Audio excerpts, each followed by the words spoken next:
আর জান্নাতীদের 120 কাতার হবে। কত কাতার?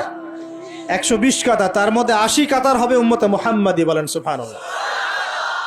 আর এই উম্মতে মুহাম্মাদির মধ্যে আরো 70,000 স্পেশাল মানুষ আছে। কত হাজার? যারা বিনা হিসেবে বিনা আযাবে ডাইরেক্ট জান্নাতে যাবে ইনশাআল্লাহ। বলে দিব তারা কারা? 70,000। তবে অন্য একটা হাদিসে আসছে যে প্রত্যেক হাজারের সাথে আরো 70,000। তবে শর্ত কঠিন। কিরকম শর্ত? সাহাবীরা বসে ডিসকাস করছেন কে হতে পারে তারা। কেউ বলছেন তারা হয়তো প্রথম দিকের মুসলিমরা হবেন, কেউ বলছেন তারা হয়তো মুজাহিদরা হবেন, কেউ বলছেন তারা বদর যুদ্ধের সাহাবীরা হবে ইত্যাদি। তখন নবী সাল্লাল্লাহু আলাইহি ওয়াসাল্লাম আবার চলে আসলেন, ব্যাক করলেন। ব্যাক করে বলছেন তোমরা কি এই বিষয়ে কি বিষয়ে কথা বলছিলে? তখন সাহাবীরা বললেন আমরা তো ডিসকাস করছিলাম যে কারা হতে পারে সেই 70,000। নবীজি বললেন শোনো, ওই 70,000 মানুষ, এক নাম্বার, ওই 70,000 মানুষ পাখি উড়িয়ে ভাগ্য গণনা করে না। প্রথম কাজটা কি?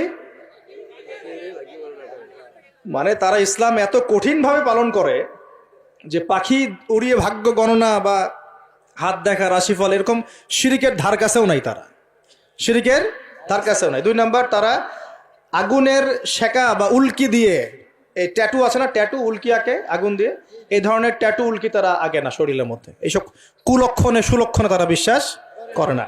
তিন নাম্বার, তারা অবৈধ ঝাড়ফুঁক করে না। অবৈধ ঝাড়ফুঁক করে না। বৈধ ঝাড়ফুঁক করা যাবে। সূরা ফাতিহা পড়ে ঝাড়ফুঁক করা যাবে, সূরা ফালাক নাস ইখলাস পড়ে পড়া যাবে, আয়াতুল কুরসি পড়ে পড়া যাবে, কোরআন হাদিস দিয়ে ঝাড়ফুঁক করা যাবে। কিন্তু অবৈধ কিছু ঝাড়ফুঁক আছে না, তান্ত্রিক কবিরাজদের কাছে মানুষ করে, এগুলো করা যাবে না। আর 4 নাম্বার হচ্ছে তারা সর্বাবস্থায় এক আল্লাহর উপরে তাওয়াক্কুল করে, ভরসা করে, আল্লাহর প্রতি তাওয়াক্কুল করে। এরা হচ্ছে সেই 70,000 মানুষের মধ্যে থাকবে ইনশাআল্লাহ। এক সাহাবী দাঁড়িয়ে বললেন, ওয়াকাশা দাঁড়িয়ে বলছেন যে ইয়া রাসূলুল্লাহ, আমার জন্য দোয়া করেন, আমি যেন সেই 70,000-এর মধ্যে থাকতে পারি। তো নবীজি বললেন হ্যাঁ, তুমি 70,000-এর মধ্যে একজন যাও। এরপর আরো 2জন সাহাবী দাঁড়িয়ে গেলেন, আমার জন্য দোয়া করেন। নবীজি বললেন না, ওয়াকাশা অগ্রগামী হয়েছে। এভাবে সবার জন্য দোয়া করতে থাকলে দরজা কি হতো? বন্ধ হয়ে যেত। তো এই দরজা খোলা আছে। এই যুগের মানুষও হতে পারে না? যে ব্যক্তি শিরক করে না, আল্লাহ ভরসা করে, কোন রকম কুলক্ষণে বিশ্বাস করে না, ইসলাম পরিপূর্ণরূপে পালন করে, ইনশাআল্লাহ তাআলা আল্লাহ চাইলে তাদেরকে আল্লাহ পাক 70,000-এর মধ্যে আশ্রয় দিবেন, অংশ দিবেন ইনশাআল্লাহ তাআলা। তো আমরা বলছিলাম যে আমরা কোত্থেকে আসছি ভাই?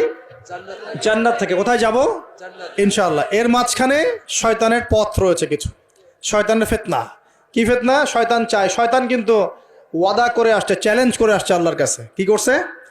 চ্যালেঞ্জ। শয়তান কি চ্যালেঞ্জ করছে জানেন? শয়তান চ্যালেঞ্জ করছে যে রব্বি, শয়তান বলছে রব্বি মানে হে আমার রব। শয়তান কিন্তু আস্তিক, শয়তান কিন্তু আল্লাহকে বিশ্বাস করে। সে বলছে রব্বি, হে আমার রব, আনজিরনি, আমাকে অবকাশ দিন, ইলা ইয়াউমি ইউবআসুন, কিয়ামত দিবস পর্যন্ত অবকাশ দিন। আল্লাহ বলছেন ফাইন্নাকা মিনাল মুনজারিন, যাও, তোমাকে অবকাশ দেওয়া হলো। কিয়ামত পর্যন্ত সময় আল্লাহর কাছে এমন বড় কিছু নয়, খুব সামান্য। এবার সে বলছে রব্বি ফাবিমা আগওয়াইতানি, হে আল্লাহ, যে আদমের জন্য আজকে আমাকে জান্নাত থেকে বের করে দেয়া হলো সিজদা না করার কারণে, লা আকুদান্না লাহু সিরাতাকাল মুস্তাকিম, ওই আদমকে জাহান্নামে নেয়ার জন্য আমি সরল পথে ওত পেতে বসে থাকবো। বসে থাকে না শয়তান?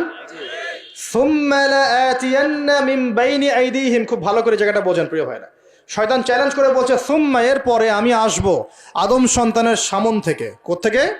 এই সামন থেকে মানে অর্থ হচ্ছে দুনিয়া, মানে আপনাকে দুনিয়ার সমস্ত ফিতনা এসে প্রলুব্ধ করে রাখবে। কারণ দুনিয়া চোখের সামনে দেখা যায় না, দেখা যায়। দুনিয়ার অভাবের ধোকা দিবে, বেকারত্বের ধোকা দিবে, হতাশা, এইটা সেইটা, স্বামী স্ত্রীর ফিতনা, পরিবারের ফিতনা, সামাজিক ফিতনা, আপনাকে দুনিয়ার এই ফিতনা এসে ব্যস্ত রাখে না? এটা হচ্ছে সামন থেকে আসা।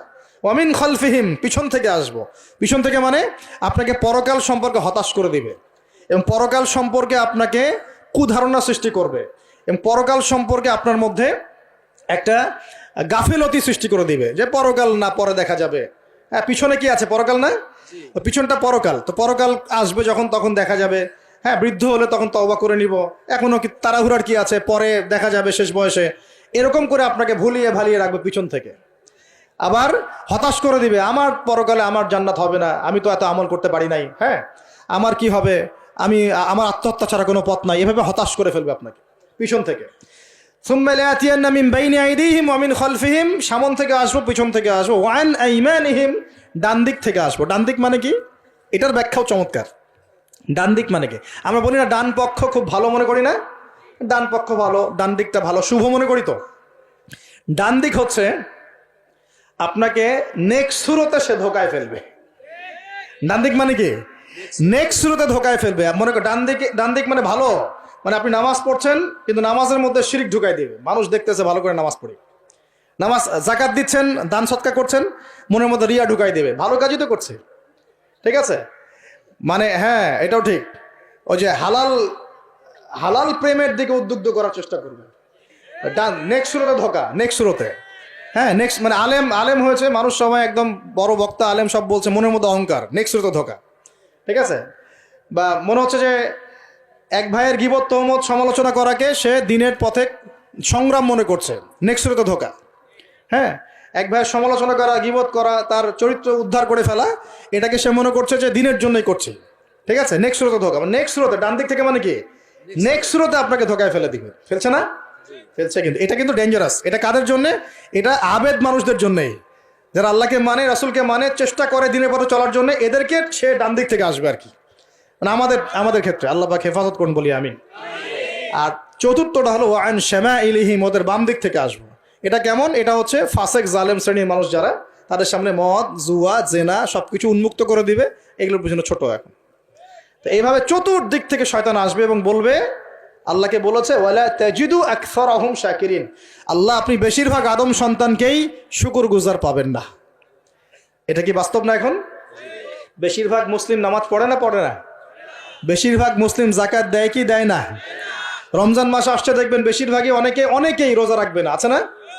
রমজান মাসে মানুষ বেপরদায় চলছে না? রোজা রেখেও মানুষ মাপে কম দিবে না? নামাজ পড়েও সুদ খাচ্ছে না? মানে বেশিরভাগ মানুষ কিন্তু সত্যি সত্যি আল্লাহর পথে নাই। এই পৃথিবীতে বেশিরভাগ মানুষ বলছে আল্লাহর সন্তান আছে, নাউজুবিল্লাহ। খ্রিস্টানরা বলছে না আল্লাহর সন্তান আছে? তো বেশিরভাগ মানুষকে আমি পথভ্রষ্ট করে ছাড়বো, শয়তান কিন্তু বলে গেছে, এবং সেটা কিন্তু বাস্তব হচ্ছেও। আল্লাহ পাক অন্য সূরায় বলেছেন ওয়া কালিলুম মিন ইবাদিয়াশ শাকুর, আমার শুকরগুজার বান্দা খুব কম হবে। কি হবে? কম হবে। হাদিসের মধ্যেও আসছে যে তোমরা ৭৩ দলে ভাগ হয়ে যাবে। কত দল? তার মধ্যে একটা মাত্র দল জান্নাতে যাবে। কয়টা দল? মা আনা আলাইহি ওয়া আসহাবি, আমি যার উপরে আছি, আমার সাহাবীরা যার উপরে আছেন। তো বুঝতে পারছি যে জাহান্নামে বেশিরভাগ মানুষই যাবে, অল্প মানুষই জান্নাতে যাবে। তবে জান্নাতীদের মধ্যে বেশিরভাগ হবে উম্মতে মুহাম্মাদের মধ্যে ইনশাআল্লাহ তাআলা।